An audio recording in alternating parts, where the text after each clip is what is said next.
In 13 jaar tijd stond hij bijna 400 keer onder de lat bij MVV.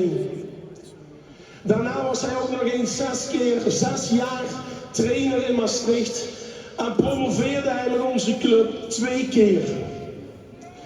Wij als club zeggen bedankt, bedankt, bedankt Frans voor die passie, voor het voetbal en voor ons MVV-kind. Wij herdenken Frans Curver nu met 1 minuut stilte.